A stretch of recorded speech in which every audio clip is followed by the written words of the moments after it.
theta by which the wheel has rotated.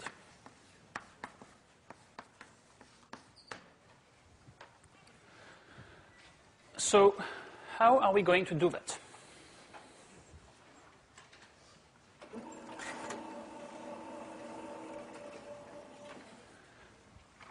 Well,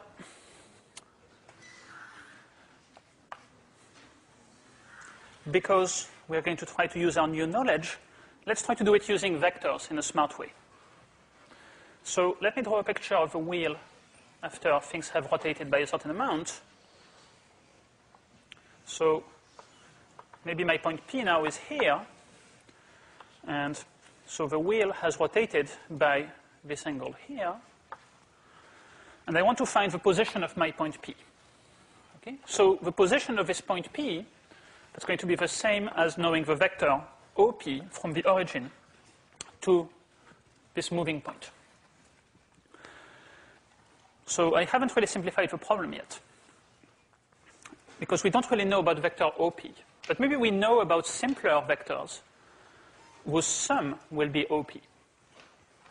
So let's see.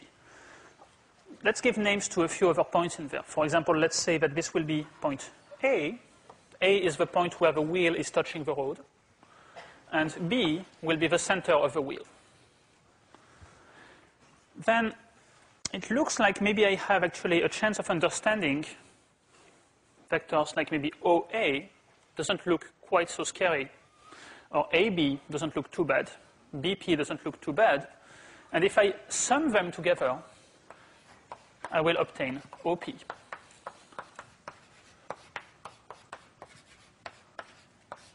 So let's do that.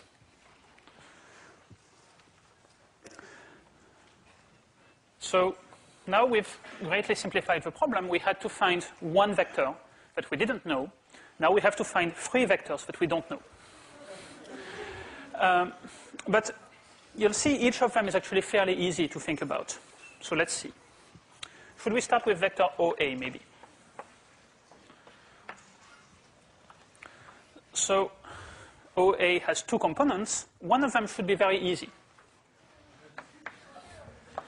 Well, the y component is just going to be 0, okay? It's directed along the x-axis.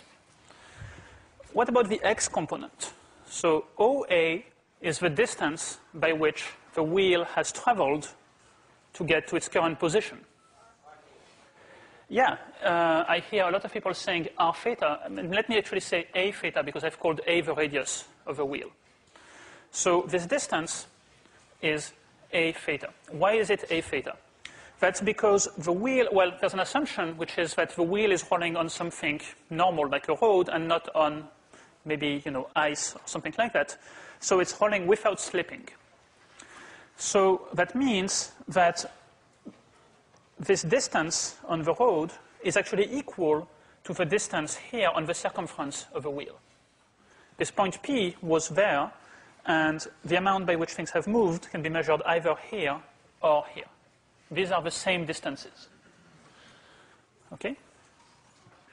So that makes it a theta, and maybe I should justify by saying amount by which the wheel has rolled, has moved, it's equal to the distance from O to A is equal to the arc length on the circumference of the circle from A to P. And you know that if you have a sector corresponding to an angle theta, then its length is A times theta, provided that, of course, you express the angle in radians. That's the reason why we always use radians in math. Okay. Now, let's think about vector AB and vector BP.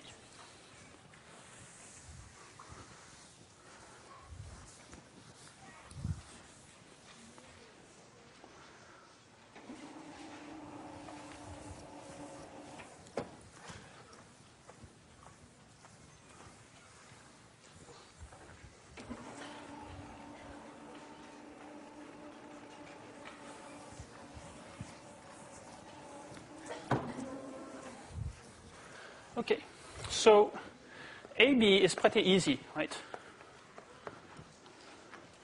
Because it's pointing straight up, and its length is A. So it's just 0, A. Okay. Now,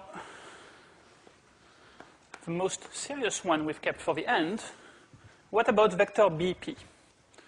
So vector BP, we know two things about it. We know actually its length, so the magnitude of BP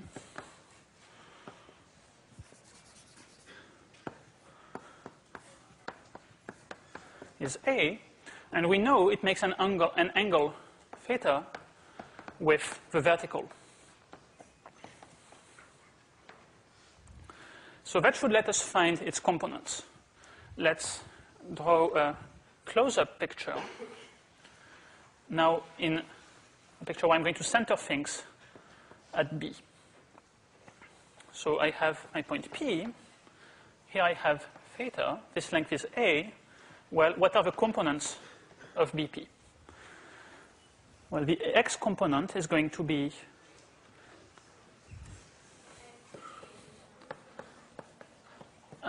almost. I hear people saying things about A, but I agree with A. I hear some cosines, I hear some sines. I think it's actually the sine. Yes, it's A sine theta, except it's going to the left, so actually it will have a negative A sine theta. Okay? And the vertical component, well, it will be A cosine theta, but also negative because we are going downwards. So it's negative A cosine theta.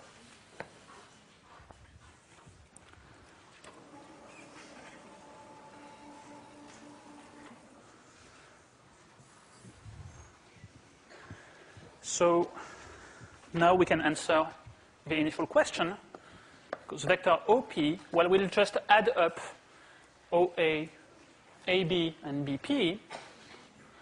So the x component will be A theta minus A sine theta, and A minus A cosine theta. Okay.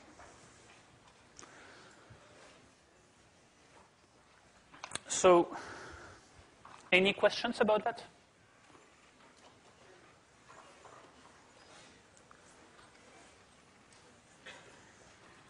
Okay, so I claim that's the answer, because this thing here is the x coordinate as a function of theta, and that one is the y coordinate as a function of theta.